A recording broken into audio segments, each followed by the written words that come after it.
Достар, бізде енді үшінші пирожныйымыз ол красный бархат. Красный бархаттың пирожныйын жасайтын боламыз.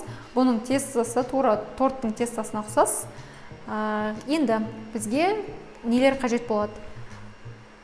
165 грамм ұн, 75 грамм сары май, 2 жұмыртқа қажет болады. Сосын 190 грамм қант және 150 грамм айран қажет болады.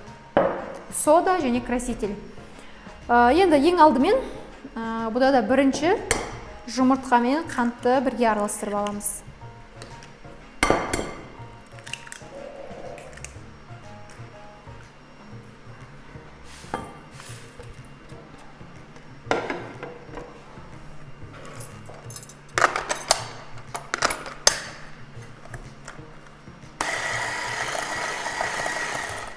Қант пен жұмыртқа араласып болды. Енді осыған сары май қосам.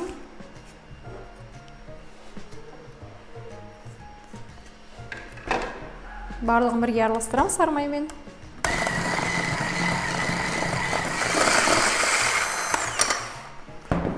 Так, сары майымыз араласып болды. Енді бізге айранға краситель қосамыз. Менде краситель Пакнардың красителі. Осыдан шамамен 1,5 қасық шамада краситель қосам.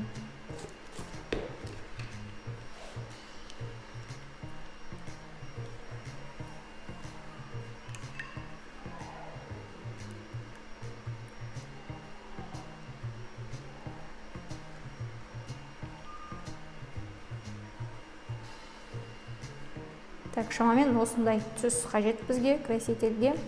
Біздегі ұнға мен 10 грамм разрыхлитель қосам. Және сода қосатын боламыз. 2 қасық сода қоссақ жетеді. 2 немесе 1,5.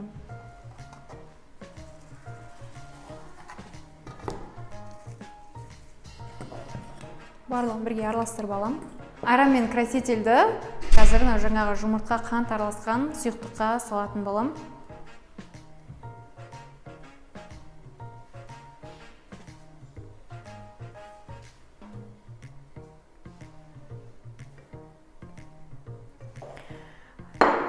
Енді красительмен қосып, айранды барлығын бірге араластырам қазір.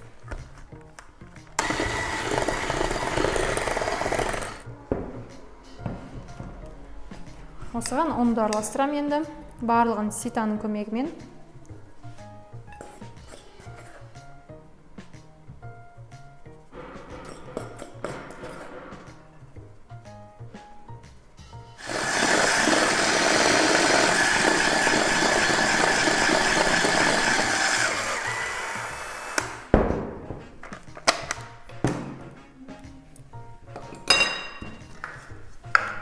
Так, осымен менде тесто дайын болды.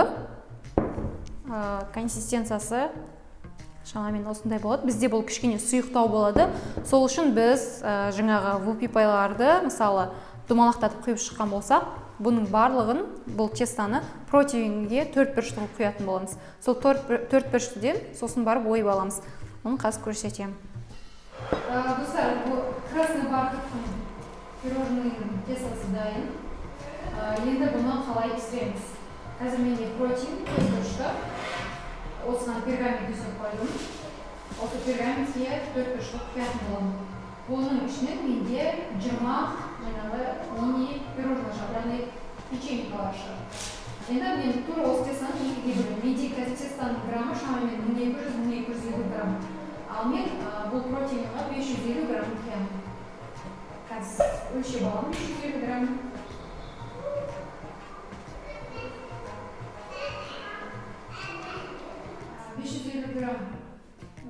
Тестаны құйып алдым. Енді осыны протеин саламын қазір.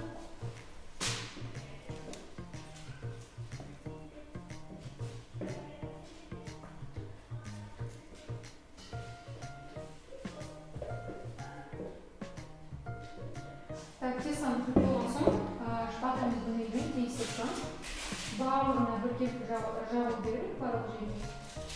Сонда бізде пирожныйлар тегіс шығады. Достар, менде красный бархат пісіп шықты. Мен красителін әдейі көп қылдым. Менде сол үшін бордовый болып шықты. Егер сіз ашық қызыл болып шыққан қаласаңыз, онда красителін кішкене азайтып қосу керек. Форманың көмегіменен кесіп аламыз.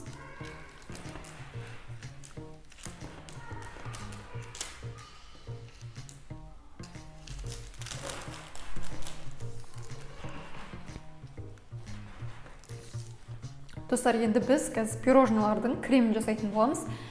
Менде қазір мұнда 500 грамм крем чиз, 200 грамм сахарная пудра және сливки қосатын боламыз 500 грамм.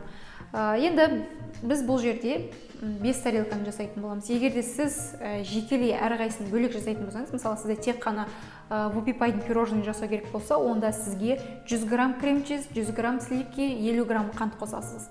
Қазір мен барлығына бірдей жасап жатырмын, сол үшін 500 граммнан қосамын. Алдымен 500 грамм крем чизге 200 грамм сахарный пудраны араластырып аламын. Сіздер сахарный пудра қоссаңыз да болады, немесе кәдімгі қант қоссаңыз да болады. Ешқандай айырмашылығы болмайды екеуінің.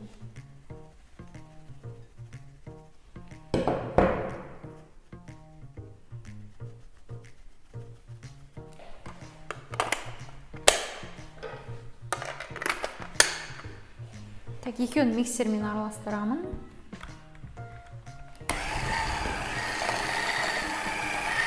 Сахарный пудра мен крем чиз екеуі бір-біріне араласып кетті. Енді осының үстіне 500 грамм сливки құямын. Сливки менде Чудское озеро 33%.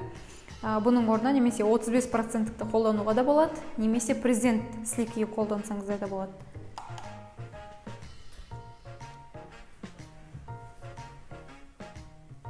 Қазір 500 грамм өлшеп құйып аламын. Миксердің бірінші ең төменгі жылдамдығынан бастап, жайлап жоғарылата береміз.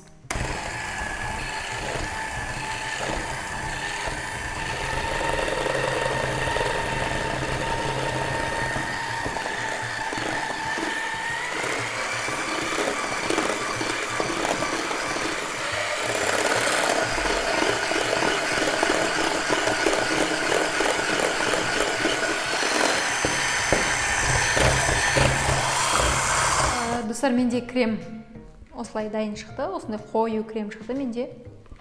Енді пирожныйларға қолдана берсек болады. Достар, жаңағы красный бархатты кесіп алдық, сонымен бізде осындай кождар шықты. Енді бұны капсулаға салып құрастырамыз. Менде қазір 10 пирожный шығады. 10 капсуланы ашамын қазір.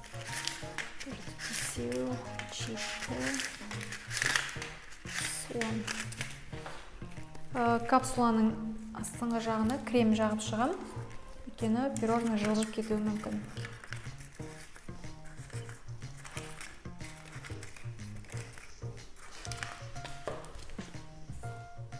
Осы капсуланың үстіне енді пирожныйларды қойып шығам, кождарды.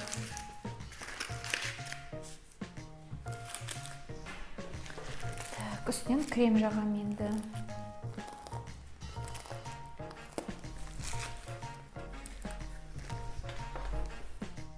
Крем жағып, үстінен кождарды қойып шығамыз.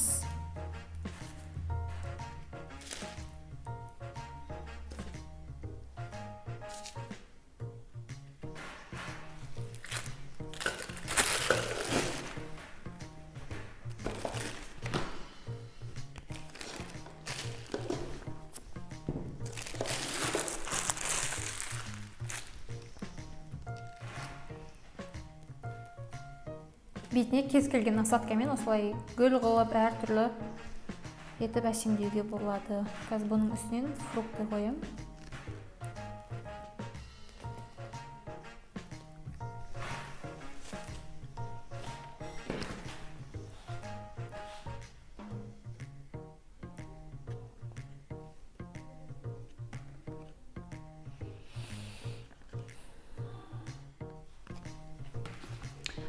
Қазір бұның үстіне енді сахарный пудра сеуіп жібереміз.